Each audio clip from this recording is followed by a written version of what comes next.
ஓம் சாந்தி. 12/4/2026 காலை முரளி. அவ்யக்த Bapdada. Revised date 30/11/2009 Madhuban. முரளியின் தலைப்பு: தந்தை மற்றும் அனைவரின் அன்பிற்குரியவர் ஆகுவதற்கு திருப்தி மணியாகி ஒவ்வொரு சூழ்நிலையின் பிரபாவத்தில் இருந்து விடுபட்டு இருங்கள். அதாவது தந்தைக்கும் பிரியமானவர் ஆகணும், அனைவருக்கும் பிரியமானவர் ஆகணும். அதுக்கு நம்முடைய ஸ்திதி எப்படி இருக்கணும், நாம எப்படி இருக்கணும்? திருப்தி மணியாகி இருக்கணும். திருப்தி மணியாகி இருந்தால்தான் எந்த சூழ்நிலை வந்தாலும் அந்த பிரபாவத்திலிருந்து விடுபட்டு இருக்க முடியும். அப்போதான் பாபாவுக்கும் அனைவருக்கும் பிரியமானவர்கள் ஆக முடியும் அப்படின்னு பாபா புரிய வச்சிட்டு இருக்கிறார். இன்று நாலாபுறமும் உள்ள திருப்தியான ஆத்மாக்களை பார்த்து கொண்டிருக்கிறார். திருப்தி மணிகள் நாலாபுறமும் தங்களுடைய மணியின் ஜொலிப்பை பரப்பிக் கொண்டிருக்கிறார்கள். அனைத்தையும் விட பெரியதிலும் பெரிய ஸ்திதி திருப்தியின் ஸ்திதியாகும். அதாவது ஸ்திதி அப்படின்னு சொல்லும்போது, மனநிலை அப்படின்னு சொல்லும்போது எத்தனையோ மனநிலைகள் இருக்கு. அதுல அனைத்தையும் விட பெரியதிலும் பெரிய மனநிலை அப்படின்னா இந்த திருப்தியான மனநிலை தான் அப்படின்னு சொல்லிட்டு இருக்கிறார். சதா திருப்தியாக இருப்பவர்கள் அனைவருக்கும் பிரியமானவர்களாக இருப்பார்கள். தந்தைக்கும் பிரியமானவர்களாக இருக்கவே இருக்கிறார்கள். அதுல எந்த பிரச்சனை இல்லை. ஆனால் அனைவருக்கும் பிரியமானவர்களாக இருக்கணும்னா திருப்தியா இருக்கணும். யாருக்கு அனைத்து பிராப்திகளும் இருக்கிறதோ அவர்கள்தான் திருப்தியாக இருக்க முடியும். பிராப்திகளுக்கு ஆதாரம் திருப்தி. எனவே அப்படிப்பட்ட ஆத்மாக்கள் அனைத்து பிராமண ஆத்மாக்களுக்கும் பிரியமானவர்கள். சர்வ பிராப்திகள் என்றால் சதா திருப்தி. அதாவது அனைத்து பிராப்திகளுக்கும் ஆதாரம் திருப்தி அப்படின்னு சொன்னார் இல்லையா? அப்போ அனைத்து பிராப்திகள் இருக்கு அப்படின்னாலே அவங்க சதா திருப்தியாக இருப்பாங்க. திருப்தியான ஆத்மாவின் வாயுமண்டலத்திலும் கூட பிரபாவம் ஏற்படுகிறது. அதாவது நம்ம திருப்தியா இருந்தோம்னா நம்ம சுற்றி இருக்கக்கூடிய வாயுமண்டலத்திலையும் அந்த தாக்கம் கண்டிப்பா இருக்கும். உதாரணத்திற்கு குல்சார் தாதி கிட்ட போகும் போதெல்லாம் ஸ்பெஷலா எனக்கு என்ன அனுபவம் ஆகும்னா, ஒரு சைலன்ஸ். அவங்க ஏதோ பேசிட்டு தான் இருக்காங்க, திருஷ்டி கொடுத்துட்டு தான் இருக்காங்க. ஆனா கிட்ட போனோடனே ஒரு இனம் புரியாத ஒரு அமைதி, சைலன்ஸு, தாட்ஸே ஓடாது. ஏன்னா அது அவங்களுடைய சாதனை, அவங்க அது போல இருந்திருக்கிறாங்க. அதனால அந்த வாயுமண்டலத்திலையும் அதே தான் இருக்கும். அதுவே பிரகாஷ்மணி தாதி கிட்ட போகும்போது அன்பு, அப்படி போகும்போதே அந்த முகத்தை பார்க்கும் போதே அவ்வளோ சந்தோஷம். தாதிக்கு நம்ம மீது அவ்வளோ அன்பு இருக்கு அப்படின்னு ஃபீல் ஆகும். ஏன்னா அவங்க அந்த ஸ்வரூபத்துல இருந்திருக்காங்க. அதனால அந்த வாயுமண்டலத்துல போகும்போது மற்றவங்களுக்கும் அது அனுபவம் ஆகும். அதனால நம்ம எப்படி இருக்கிறோமோ நம்முடைய அந்த ஸ்திதியின் தாக்கம் வாயுமண்டலத்துல கூட இருக்கும் அப்படின்னு சொல்லிட்டு இருக்காங்க. மேலும் சர்வ பிராப்திகள் பரமாத்மாவின் கொடையாக இருக்கிறது. இந்த சர்வ பிராப்திகள், அனைத்து பிராப்திகளும் கொடுத்தது யாரு? பரமாத்மா கொடுத்தது இல்லையா? அது அவருடைய கொடை. ஆகையில நம்ம எங்கே இருக்கிறோமோ நமக்குள்ள அந்த பிராப்திகள் இருக்குன்னா அந்த வாயுமண்டலத்துல இருந்து கொண்டுதான் இருக்கும் அப்படின்னு சொல்லிட்டு இருக்காங்க.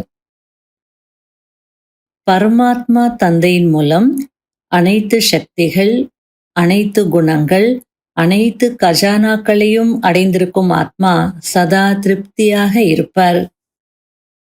திருப்தியான ஆத்மாவின் ஸ்திதி, அதாவது மனநிலை சதா முன்னேற்றத்தில் இருக்கும்.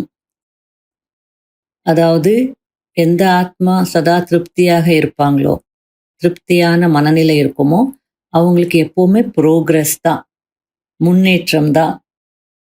சூழ்நிலைகள் திருப்தியான ஆத்மாவின் மீது தாக்கத்தை ஏற்படுத்த முடியாது. ஏனென்றால் எங்கே திருப்தி இருக்கிறதோ அங்கே சர்வ சக்திகள், சர்வ குணங்கள் தானாகவே வந்துவிடும். திருப்தி என்ற இந்த ஒரு குணம் அநேக குணங்களை தன்னுடையதாக ஆக்கிவிடுகிறது. அப்படின்னா திருப்தி என்ற ஒரு குணம் இருந்தாலே போதும், மற்ற அனைத்து குணங்களும் வந்துடுறது. திருப்தியாக இருந்தாங்கன்னா அவங்க எப்படி இருப்பாங்க? முகமலர்ச்சியில இருப்பாங்க, இன்முகமாக இருப்பாங்க. அப்ப எந்த மாதிரி வைப்ரேஷன்ஸ் மற்றவங்களுக்கு கொடுப்பாங்க? எல்லார்கிட்டயும் அன்பா இருப்பாங்க. அவங்களுக்கு எந்த எக்ஸ்பெக்டேஷன்ஸும் இருக்காது. ஏன்னா அவங்க திருப்தியா இருக்கிறாங்க இல்லையா? இவங்க இதை செய்யணும், அவங்க மதிப்பு கொடுக்கணும், இவங்க அன்பு கொடுக்கணும், இந்த எதிர்பார்ப்புகள் இருக்காது. அப்போ சுயநலம் இல்லாம இவங்க கொடுக்கக்கூடியவர்களாக இருப்பாங்க. யார்கிட்டயும் எதிர்பார்க்க மாட்டாங்க. இப்படி நிறைய விஷயங்கள் அந்த ஒரு குணத்துல இருக்கு. அந்த ஒரு குணம் இருந்தாலே போதும், மற்ற அனைத்து குணங்களும் வந்துடும். எனவே ஒவ்வொருவரும் தன்னைத்தானே நான் சதா திருப்தியான ஆத்மாவாக இருக்கிறேனா என்று கேட்டுக்கொள்ளுங்கள். திருப்தியான ஆத்மா சதா அனைவரின் பாபாவின் சமீபமாக மற்றும் சமமான நிலையில் இருப்பார். ஆனால் இந்த ஸ்திதியில் இருப்பதற்கு மிகவும் பற்றற்ற பார்வையாளர் மனநிலை தேவை. திரிகாலதர்ஷி மனநிலை தேவை. அதாவது பாபாவுக்கும் பிரியமானவராக இருக்கணும், அனைவருக்கும் பிரியமானவர்களாக இருக்கணும், பாபாவுடைய சமீபத்தில் இருக்கணும், சமமாக இருக்கணும். அப்படின்னா பற்றற்ற பார்வையாளர் நிலை வேணும். ரெண்டாவது திரிகாலதர்ஷி மனநிலை தேவை அப்படின்னு சொல்லிட்டு இருக்கு. ஒவ்வொரு கர்மத்தையும் திரிகாலதர்ஷி நிலையில் இருந்து செய்ய வேண்டும். அதாவது ஒவ்வொரு விஷயத்தின் 3 காலங்களையும் கண்டறிந்து பிறகு கர்மம் செய்ய வேண்டும். இப்படிப்பட்டவர்கள்தான் திரிகாலதர்ஷி ஆத்மாக்கள். இதற்கு 2 விஷயங்கள் அவசியமாக இருக்கிறது. அந்த 2 விஷயங்கள் சம்பந்தம் மற்றும் செல்வம். அதாவது திருப்தியாக இருப்பதற்கு இந்த 2 விஷயங்கள் தேவைப்படுது. சம்பந்தமும் நல்லா இருக்கணும், செல்வமும் இருக்கணும். உலகத்துல கூட ஏதாவது ஒரு சம்பந்தம் சரியில்லைன்னா அதிருப்தியாகவே இருப்பாங்க. இல்ல பணம் பற்றாக்குறை இருந்ததுன்னா அவங்கள திருப்தியா இருக்க முடியாது. ஆனா நீங்க இருக்க முடியும் அப்படின்னு சொல்ல வர்றார். ஏன் அப்படின்னா சம்பந்தமும் அழியாதது, செல்வமும் அழியாதது. அவை கிடைப்பது அழியாத தந்தையின் மூலம். அதாவது அழியாத தந்தையுடன் உங்களுக்கு சர்வ சம்பந்தமும் இருக்கு, அழியாத செல்வங்களும் அதன் மூலமா கிடைச்சிட்டு இருக்கு. ஆகையால நீங்க எப்படி இருக்கணும்? திருப்தியா இருக்கணும் இல்லையா? பாபாவுக்கு சமீபத்துல இருந்து சமமாக ஆகணும் இல்லையா? இந்த அழியாத செல்வமும் சம்பந்தமும் கிடைப்பதினால் ஆத்மா சதா திருப்தியாக இருக்கிறது. மேலும் தந்தைக்கும் சர்வ ஆத்மாக்களுக்கும் மிகவும் பிரியமானதாக ஆகிவிடுகிறது. எந்த ஒரு சூழ்நிலையும் மாயாவின் ரூபத்தில் வருகிறது என்றால் பயப்பட மாட்டார்கள். அதாவது திருப்தியாக இருக்கக்கூடிய ஆத்மாக்களிடம் அழியாத பிராப்திகள் இருக்கிறதுனால, சம்பந்தம் இருக்கிறதுனால, அதாவது சூழ்நிலைகள் மாயாவின் ரூபத்துல வந்தாலும் அவங்க பயப்பட மாட்டாங்க. அந்த சூழ்நிலைகளை எப்படி உணர்வார்கள் என்றால், எல்லையற்ற திரையில் மிக்கி மவுஸ் விளையாட்டு நடந்து கொண்டிருக்கிறது என்று உணர்வார்கள். கவலைப்பட மாட்டார்கள். மிக்கி மவுஸ் விளையாட்டை பார்த்து மகிழ்ச்சி அடைவார்கள்.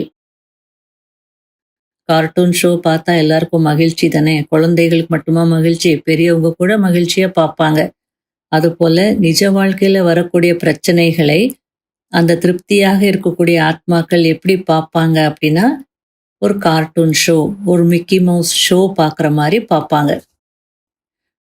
மாயாவின் விதவிதமான ரூபங்களை விதவிதமான மிக்கி மவுஸ் ரூபத்தில் அனுபவம் செய்கிறார்கள். இது போன்ற ஸ்திதியின் அனுபவம் பாபா மூலம் அனைவரும் செய்யத்தான் வேண்டும் மற்றும் செய்தும் இருக்கிறீர்கள்.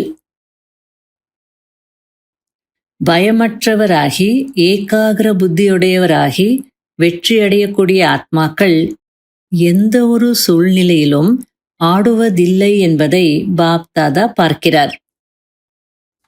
அதாவது பொதுவா நம்ம மனநிலை நல்லதா இருக்கும். ஏதாவது சூழ்நிலைகள் வரும்போது மேல கீழே ஆயிடும், ஆடி போயிடுவோம். ஆனால் பாபா பார்க்கறாரா, சில ஆத்மாக்கள் பயமற்றவராகி அந்த ஏகாகிர புத்தியுடையவராகி யார் வெற்றியாளர்கள் ஆகிறாங்களோ அவங்க எந்த சூழ்நிலை வந்தாலும் ஆட மாட்டார்கள் அப்படின்றது நான் பார்க்கிறேன்றார்.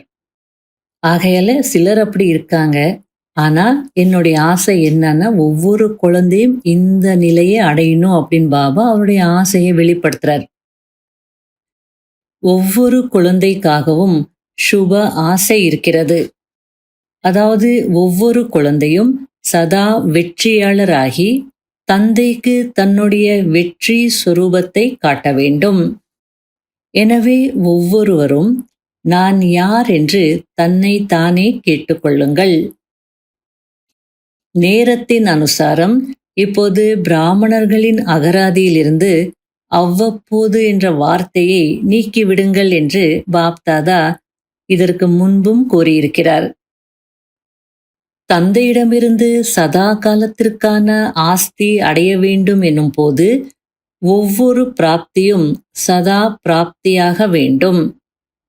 ஏனென்றால் நீங்கள் தந்தையின் உள்ளத்தின் ஆசைகளை பூர்த்தி செய்யக்கூடிய நம்பிக்கை தீபங்களாக இருக்கிறீர்கள்.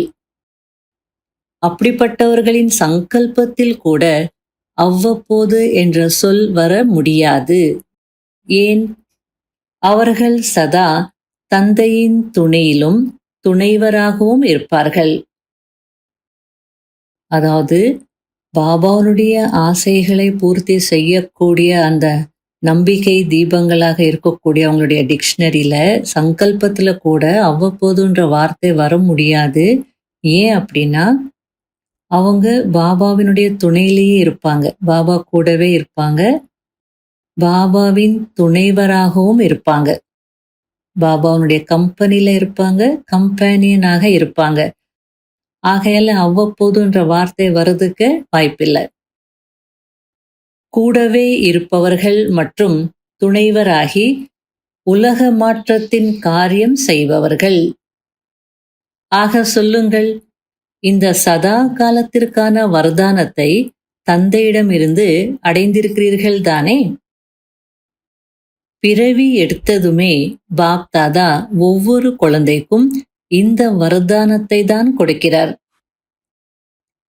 அதாவது பிறந்த உடனேயே பாபா நமக்கு சதா யோகி பவ, சதா பவித்ரு பவ, சதா காலத்திற்கான வரதானத்தை கொடுத்துட்டார். அவ்வப்போது யோகியா இருங்க, அவ்வப்போது தூய்மையா இருங்க அப்படின்னு சொல்லல. அப்படி இருக்கும் போது அந்த வரதானத்தின் மூலம் கிடைக்கக்கூடிய பிராப்திகள் எப்படிப்பட்டதாக இருக்கும்? சதா காலத்திற்குமானதாக தானே இருக்கும், அவ்வப்போது இல்லை. ஆக குழந்தைகள் அனைவரும் சதா காலத்திற்கான அதிகாரிகள். ஏனென்றால் தந்தைக்கு ஒவ்வொரு குழந்தையின் மீதும், கடைசி குழந்தையாக இருந்தாலும் அவர்கள் மீதும் உள்ளத்தின் அன்பு இருக்கிறது. ஏனென்றால் உலகத்தில் பெரிய பெரிய மனிதர்கள் இருக்கிறார்கள், தங்களை புத்திசாலிகள் என்று நினைக்கிறார்கள். ஆனால் அவர்களாலும் தந்தையை கண்டறிந்து கொள்ள முடியவில்லை. ஆனால் பாப்தாதாவின் கடைசி குழந்தையும் தந்தையை அறிந்து கொண்டு விட்டார். அதாவது பாபாவுடைய லிஸ்ட்ல கடைசி குழந்தையாக கூட இருக்கலாம், பெருசா விசேஷ தன்மைகள் இல்லாம கூட இருக்கலாம். ஆனால் பாபாவை அறிந்து கொள்ளக்கூடிய அந்த ஒரு விசேஷத்தன்மை அவங்களுக்குள்ள இருக்கு.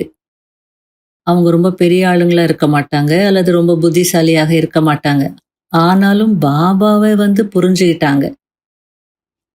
தெரிந்து கொண்டு மீரா பாபா என்று மனதார சொல்கிறார்கள். ஆகையால் ஒவ்வொரு குழந்தைக்கும் தந்தையின் வரதானம் இருக்கிறது. குழந்தைகள் வரிசை கிரமமாக இருக்கலாம், ஆனால் பாப்தாதா தினந்தோறும் ஒரே நேரத்தில் ஒரே வரதானத்தை அனைத்து குழந்தைகளுக்கும் ஒன்றாக கொடுக்கிறார்.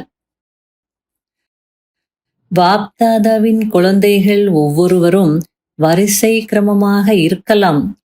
ஆனால் மேரா பாபா, அதாவது என்னுடைய பாபா என்று சொன்னார்கள், ஒவ்வொரு நாளும் வரதானத்திற்கு அதிகாரியாகி விட்டார்கள்.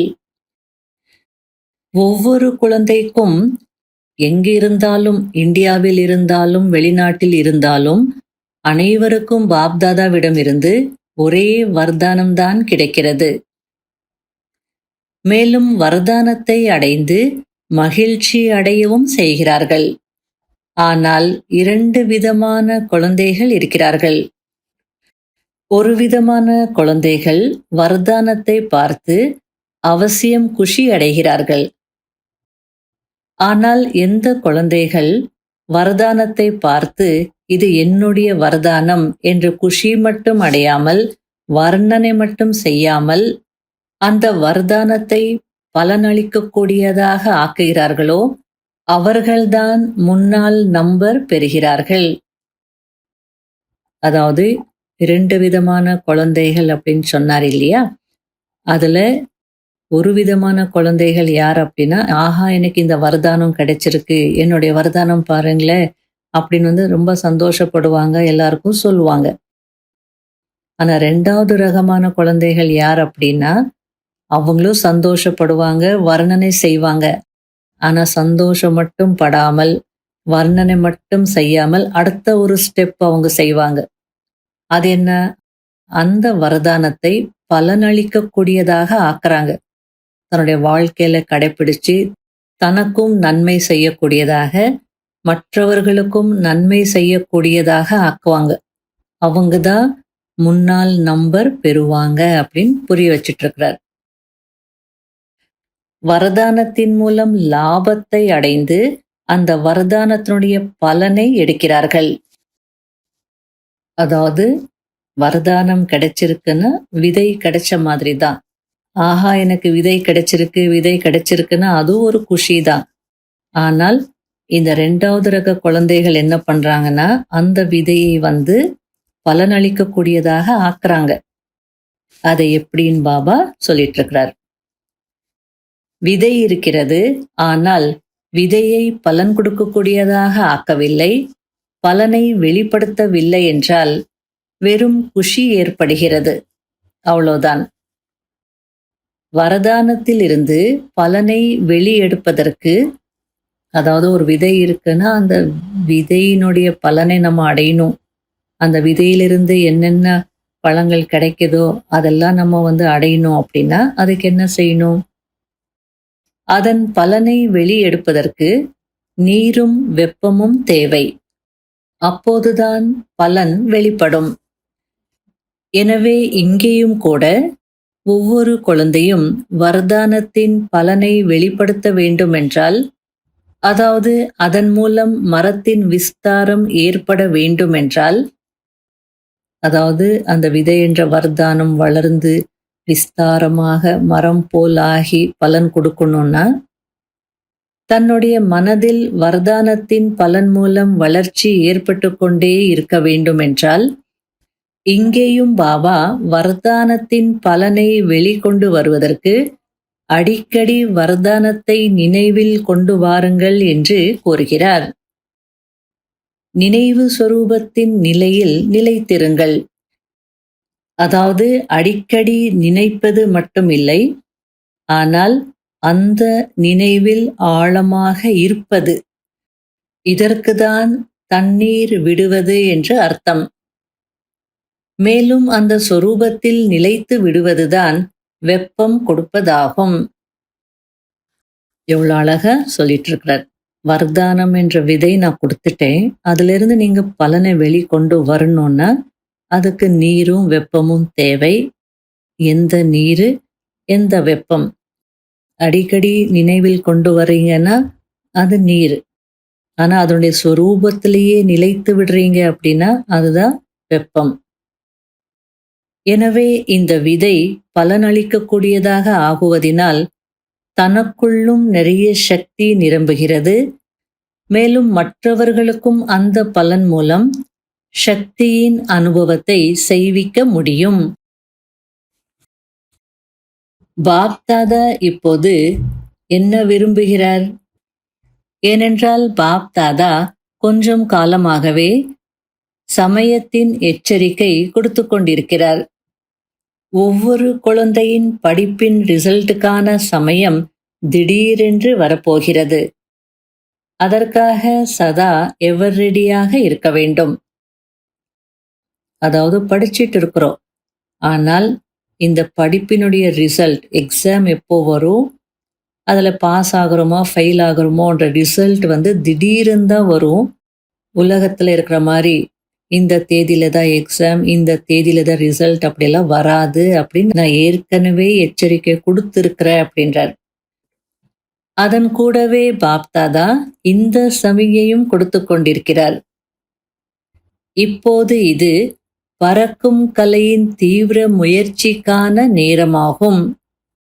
சென்று கொண்டிருக்கிறோம் அப்படி இல்லை, ஆனால் பறந்து கொண்டிருக்கிறோம் என்று இருக்க வேண்டும். சாதாரண ரீதியில் தன்னுடைய தினச்சரியாவை கழிப்பது என்ற அந்த சாதாரண முயற்சியின் சமயமெல்லாம் கடந்துவிட்டது. எனவே பாப்தாதா சமிகை கொடுத்து கொண்டிருக்கிறார். ஒவ்வொரு வினாடியையும் ஒவ்வொரு சங்கல்பத்தையும் சோதித்து பாருங்கள். 1 மணி நேரம் தீவிர முயற்சி செய்யாமல் சாதாரண முயற்சியில் இருந்தீர்கள் என்றால், அந்த 1 மணி நேரத்தில் திடீரென்று கடைசி பேப்பரின் நேரம் வந்துவிட்டது என்றால் அப்பொழுது என்ன ஆகும்? கடைசி நினைவிற்கேற்ப நிலை என்று ஆகிவிடும். அந்த 1 மணி நேரத்தின் சாதாரண முயற்சி எவ்வளவு நஷ்டத்தை ஏற்படுத்திவிடும். எனவே பாப்தாதா ஒவ்வொரு குழந்தைக்கும் ஒவ்வொரு சங்கல்பம், ஒவ்வொரு வினாடி, அதாவது நேரத்தின் மகத்துவத்தை பற்றி அவ்வப்போது சமிகை கொடுத்து கொண்டிருக்கிறார். அலைச்சலான நேரங்களில் ஆடாமல் அசையாமல் இருப்பதற்கான முயற்சி தீவிர முயற்சியாளர்கள்தான் செய்ய முடியும். சாதாரண முயற்சியாளர்கள் எவர் ரெடி ஆகுவதில் நேரத்தை எடுத்துக்கொள்வார்கள். ஆகையால தீவிர முயற்சியாளர்கள் ஆகணும். யார் தீவிர முயற்சியாளர்களாக இருப்பாங்களோ அவங்க தான் சூழ்நிலைகள் மாறும் போதும் ஆடாமல் அசையாமல் இருக்க முடியும். சாதாரண முயற்சியாளர்கள் அப்படின்னா அவங்க எவரடி ஆகிறதுக்கே டைம் எடுத்துப்பாங்க. அப்போ எல்லா பிரச்சனைகள் முடிஞ்சிடும், ஃபெயில் ஆயிடுவாங்க. மேலும் பாப் தாதா இதையும் சொல்லி இருக்கிறார். ஒரு வினாடியில் புள்ளி, அதாவது முற்றுப்புள்ளி. ஒரு செகண்ட்ல முற்றுப்புள்ளி வைக்கக்கூடிய பழக்கம் உங்களுக்கு இருக்கணும். தீவிர முயற்சி இல்லை என்றால் என்னவாகும்? அனுபவியாகவோ இருக்கிறீர்கள். அதாவது இந்த இடத்துல முற்றுப்புள்ளி வைக்கணும், ஆனா முற்றுப்புள்ளி வைக்காம நீங்க அதே சிந்தனையிலேயே இருந்தீங்கன்னா அந்த மனநிலை எப்படி இருக்குன்ற அனுபவம் உங்களுக்கு இருக்கவே இருக்கு அப்படின்னு சொல்றார். முற்றுப்புள்ளிக்கு பதிலாக கேள்விக்குறியாக ஆகிவிடுவதில்லை தானே? புள்ளி வைப்பது எவ்வளவு சுலபமாக இருக்கிறது, கேள்விக்குறி எவ்வளவு கோணல் மாணலாக இருக்கிறது. முற்றுப்புள்ளி என்றால் முற்றுப்புள்ளி ஆகிவிட வேண்டும். ஃபுல் ஸ்டாப் வச்சிங்கன்னா அது அங்கே ஸ்டாப் ஆயிடணும், ஃபுல்லாவே ஸ்டாப் ஆயிடணும். கமாவும் இல்லை, ஆச்சரியக்குறியும் இல்லை. Question mark, exclamatory mark, comma இதெல்லாம் வேண்டாம் அப்படின்றார். Only full stop. என்ன செய்யட்டும் என்று யோசிப்பதற்கான நேரமும் கிடைக்காது. ஆக எந்த ஒரு குழந்தையும் இதை யோசிக்க முடியாது.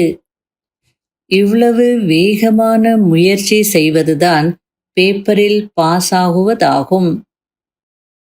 நீங்க நினைக்கிற மாதிரி எல்லாம் இல்ல, கொஞ்சம் கவனம் கொடுங்க அப்படின்னு சொல்லிட்டு இருக்கிறார். பாப் தாதா பார்க்கிறார், இப்போது காரணத்துடனோ காரணம் இல்லாமலோ ஏன், என்ன, எப்படி, இப்படி, இது ஒரு சில குழந்தைகளின் தினசரி சார்ட்டில் தெரிய வருகிறது. நிறைய பேரின் சார்ட்டில் பாப்தாதா பார்த்தார், வீண் எண்ணங்களின் அலை நேரத்தை எடுத்துக்கொள்கிறது. அதாவது வீண் எண்ணங்களுடைய அலை அவங்களுடைய நேரத்தை வீணாக்குது. மேலும் வீணானவற்றின் வேகம் எவ்வளவு தீவிரமாக இருக்கிறது என்றால், சாதாரண சங்கல்பத்தின் 1 மணி நேரம் வேகமான சங்கல்பத்தின் 1 நிமிடத்திற்கு சமமாகி விடுகிறது. அதாவது ஒரே ஒரு வீணெண்ணம் வேகமாக வந்ததுன்னா, நீங்க 1 மணி நேரம் ஏதோ நல்ல முயற்சி செய்திருப்பீங்க. சாதாரண எண்ணங்கள்ல இருந்திருப்பீங்க. வேஸ்ட்டே வந்திருக்காது. ஆனால் ஒரே ஒரு வேஸ்ட் தாட் வந்து அந்த 1 மணி நேரத்தினுடைய முயற்சிக்கு சமம். அந்த 1 மணி நேரம் நீங்க என்ன செய்தீங்களோ அதெல்லாம் போயிடுச்சு. எனவே இன்று அனைவருக்கும் பிரியமான, பாப்தாதாவுக்கு பிரியமான, திருப்தியான ஆத்மாக்கள் யார் யார் என்று பாப்தாதா பார்த்து கொண்டிருந்தார். திருப்தியான ஆத்மாவின் சங்கல்பத்தில் கூட இது என்ன, ஏன் என்ற பாஷை கனவிலும் கூட வராது. ஏனென்றால் அந்த ஆத்மாவிற்கு விசேஷமாக 3 விஷயங்கள், அதாவது 3 புள்ளிகள், ஆத்மா, பரமாத்மா மற்றும் டிராமா, இது நினைவில் இருக்கும். இந்த 3ஐயும் தக்க நேரத்தில் காரியத்தில் ஈடுபடுத்த முடியும். நினைவில் இருந்தால் தானே தேவையான நேரத்தில் யூஸ் பண்ண முடியும். ஏனென்றால் அப்படிப்பட்ட நேரங்களில் சர்வசக்திகளின் கஜானா தேவைப்படுகிறது. மேலும் எந்த நேரத்தில் எந்த சக்திக்கு கட்டளை இடுகிறீர்களோ அந்த சக்தி ஆஜராகிவிட வேண்டும். அப்படிப்பட்டவர்கள்தான் மாஸ்டர் சர்வசக்திவான் ஆவார்கள். உதாரணத்திற்கு பொறுமை சக்தி தேவையாக இருக்கும். ஆனால் அந்த நேரத்தில் எதிர்கொள்ளும் சக்தி வந்துவிட்டது என்றால் அதுவும் சக்திதான், ஆனால் அந்த சக்தி பயன்படாது. அதாவது பொறுமை சக்தி தேவையா இருக்கும், அந்த நேரத்துல எதிர்நோக்கும் சக்தி வந்துடுச்சுன்னா அதுவும் சக்தி தான், இல்லைன்னு சொல்லல. ஆனா அது வேலைக்கு உதவாது. உதாரணத்திற்கு அந்த நேரத்துல நீங்க பேசாமல் பொறுமையா இருக்கணும். அந்த நேரத்துல நீங்க ஃபேஸ் பண்ணீங்க, எதிர்த்து பேசுனீங்கன்னா அப்போ அந்த சக்தி வேலைக்கு உதவல, சூழ்நிலை கெட்டு போயிடும், பிரச்சனைகள் இன்னும் அதிகமாகும். எனவே அனைத்து கஜானாக்களின் சாவி 3 புள்ளிகள் ஆகும். நீங்கள், தந்தை மற்றும் டிராமா. ஆக பாப்தாதாவுக்கு ஒரு சங்கல்பம் இருக்கிறது. சொல்லட்டுமா? சொன்னால் செய்ய வேண்டியதாக இருக்கும். யார் செய்வதற்கு தயாராக இருக்கிறீர்களோ அவர்கள் கை உயர்த்துங்கள். செய்தே ஆக வேண்டும். நல்லது. அனைவரும் கை உயர்த்தி கொண்டிருக்கிறார்கள். மனதின் கை உயர்த்தி கொண்டிருக்கிறீர்களா அல்லது ஷரீரத்தின் கை உயர்த்தி கொண்டிருக்கிறீர்களா? மனதின் கை பக்காவாக இருக்கும். இந்த 15 நாட்கள் என்ன இருக்கிறதோ அதில் விசேஷ பயிற்சி செய்யுங்கள். அதாவது ஒரு பாபா மீட் டர்னுக்கும் இன்னொரு டர்னுக்கும் இடையில அப்போ 15 நாட்கள் இருந்தது. அடுத்த மீட் வர்றதுக்குள்ள இந்த 15 டேஸ் வந்து நீங்க நல்ல முயற்சி அல்லது இந்த பயிற்சி செய்யணும் அப்படின்னு பாபா சொல்லிட்டு இருக்கிறார். மேலும் அவரவர்களுடைய சென்டர்களில் இருப்பவர்களையும் செய்ய வையுங்கள். ஒரு 15 நாட்களுக்கு ட்ரையல் பண்ணுங்க. உங்களுடைய கனெக்ஷன்ல இருக்கக்கூடிய எல்லா சென்டர்ஸ்க்கும் போங்க, செய்ய வையுங்க. அதுக்கப்புறம் ஃபாலோ பண்ணுங்க. ஃபோன் செய்து ஞாபகப்படுத்துங்க. ஹோம்ஒர்க் செய்துட்டு இருக்கீங்களா அப்படின்னு கேளுங்க. ஹோம்ஒர்க் என்ன பெரிய ஹோம்ஒர்க்? ரொம்ப ஈஸியான ஹோம்ஒர்க் தான். ஒவ்வொருத்தரும் பலவிதமான சூழ்நிலைகளை, விஷயங்களை கடந்து சென்று கொண்டுதான் இருக்கிறீங்க. ஆனால் இந்த 15 நாட்கள் ஒவ்வொருத்தரும் எண்ணம், சொல் மற்றும் கர்மத்துல குறைந்ததிலும் குறைந்தபட்சம் 80% மார்க்ஸ் பெற வேண்டும். இதென்ன பாபா இப்படி 80% வாங்கினா போதும்னு சொல்றாரு அப்படின்னு நினைக்காதீங்க. நீங்க 80 பண்ணுங்க, 80% வரைக்கும் வாங்க. அதுக்கப்புறம் பாப்தாதா உங்களுக்கு 20% வந்து கிரேஸ் மார்க்ஸ் கொடுத்துடுறாரு. ஓகே, 80% அடைஞ்சிட்டிங்களா, சரி இந்தாங்க இந்த 20% வச்சுக்கோங்க சொல்லி பாபா வந்து 100 ஆக்கிடுவார். ஓகேயா? ஓகேயான்னு கேட்குறார். கொடுத்துட்டுமா? இந்த வேலை செய்வீங்களா? சரி, இந்த 15 நாட்கள் கவனமாக இருங்க. ஏன்னா மாயாவும் கேட்டுட்டு இருக்கு. பிரச்சனைகளோ வரதா செய்யும். ஆனால் நீங்க பிரச்சனைகளை பார்க்கக்கூடாது. பாஸ் ஆக வேண்டும் என்ற நினைவு இருக்கணும்.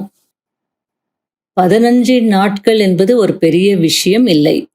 ஆனால் ஒவ்வொருவரும் உண்மையான சுத்தமான மனதோடு கனவிலும் கூட எண்ணம் சொல் செயலிலும் பாஸ் ஆகி காட்ட வேண்டும். முடியுமா? இன்னொரு முறை கேட்கிறார். முடியுமா? டீச்சர்ஸ் சொல்லுங்க. முடியுமா? 15 நாட்கள் என்பது ஒன்றுமே இல்லை. ஒரு ட்ரையலுக்காக தான் பாப் தாதா சொல்லிட்டு இருக்கிறார். எண்ணங்கள் வீணாக கூடாது, யுத்தமும் நடக்கக்கூடாது, வெற்றியாளர் ஆகணும். இந்த 15 நாட்களுக்கு முழு வெற்றியாளராக ஆகணும். கஷ்டமாக இருக்கிறதா அல்லது ஈஸியா? ஈஸி என்பவர்கள் கை உயர்த்துங்கள். சுலபமாக இருக்கிறதா? ஆக பாப் தாதா இந்த 15 நாட்களின் ரிசல்ட்டை பார்ப்பார். அதன் பிறகு என்ன செய்ய வேண்டும் என்பதை சொல்வார். அதாவது அடுத்த கட்ட நடவடிக்கைன்னு சொல்ற மாதிரி, சரி இந்த 15 டேஸ் ஹோம்ஒர்க் செய்துட்டீங்களா, அடுத்தது நீங்க என்ன செய்யணும் அதை பற்றி நான் சொல்றேன் அப்படின்றார். 15 நாட்கள் என்றால் யார் வேண்டுமானாலும் செய்ய முடியும் அல்லவா? செய்ய முடியும் தானே? மதுபனத்தில் இருப்பவர்கள் கை உயர்த்துங்கள்.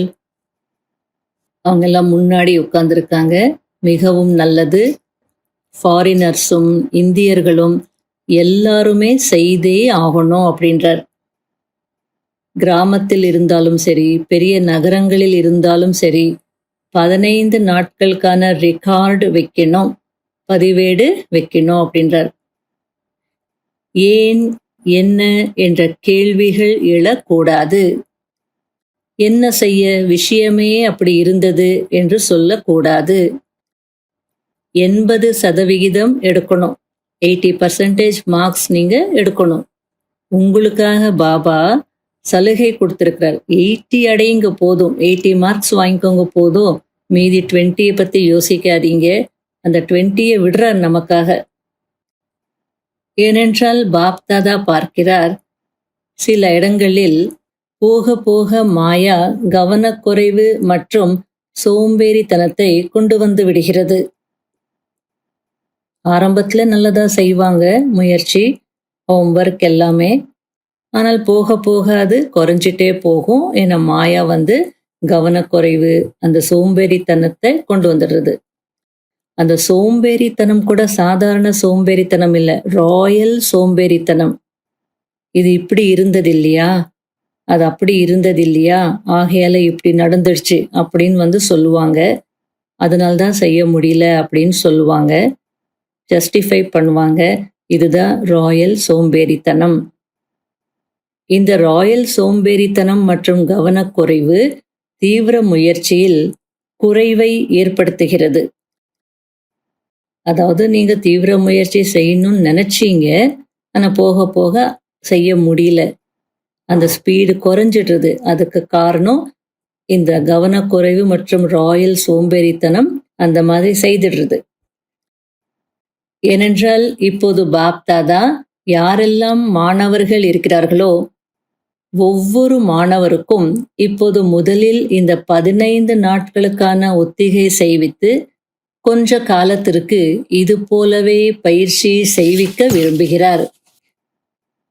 இதற்கு எவரடி என்றால் அனைவரும் கை உயர்த்தலாம். இதற்கு நீண்ட காலத்தின் பயிற்சி தேவை. ஆகையால் இப்பொழுது கொஞ்சம் பயிற்சி செய்விக்கிறார். நல்லது.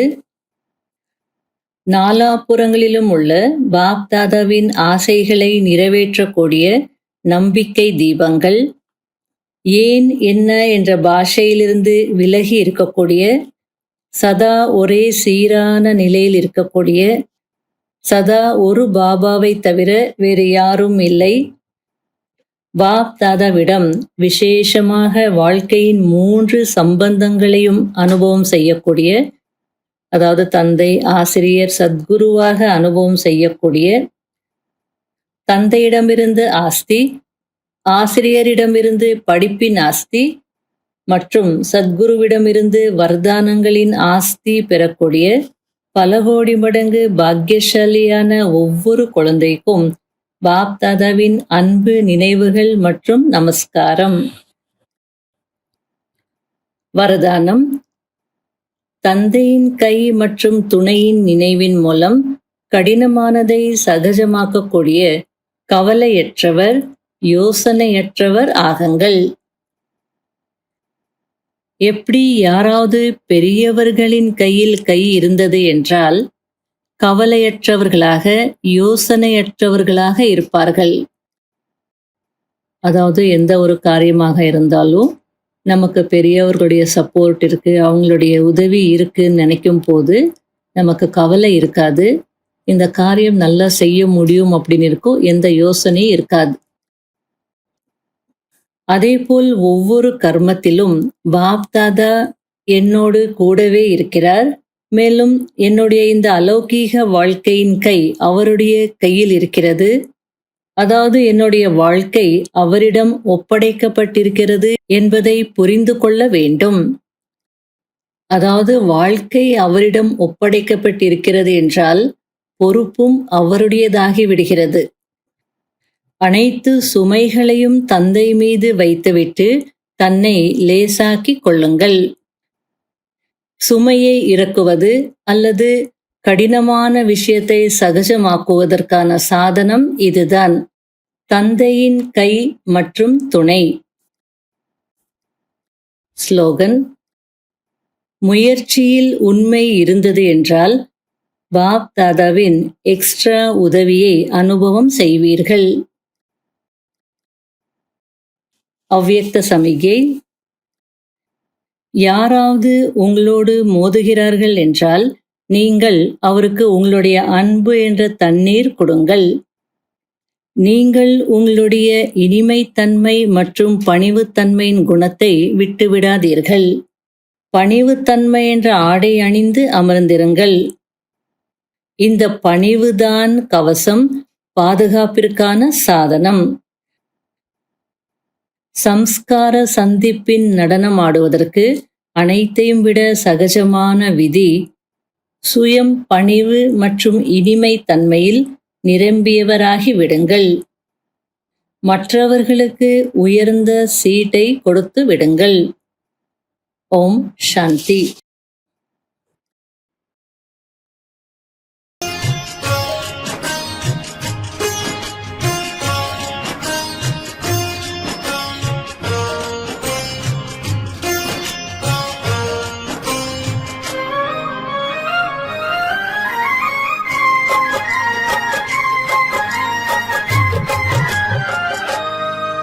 இன்னாருயிர் நண்பன் நீ, என் ஆசை நாயகன் நீ, என் உயிர் பாபா உன் மனதில் பலியாகிறே, என் உயிர் பாபா உன் அன்பில் பலியாகிறே, என்னாருயிர் நண்பன் நீ.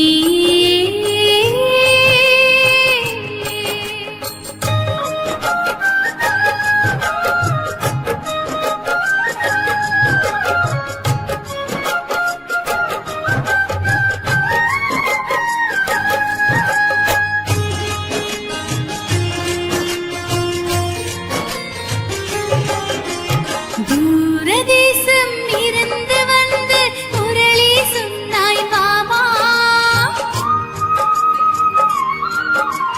தூங்கியிருந்த உயிர்களுக்கெல்லாம் நிம்மதி தந்தாய் பாபா. தூரதேசம் இருந்து வந்து முரளி சொன்னாய் பாபா, தூங்கியிருந்த உயிர்களுக்கெல்லாம் நிம்மதி தந்தாய் பாபா. பாபா என்னும் பெயரில் மந்திரம் தான் இருக்கிறது, மாயா என்னும் பேரே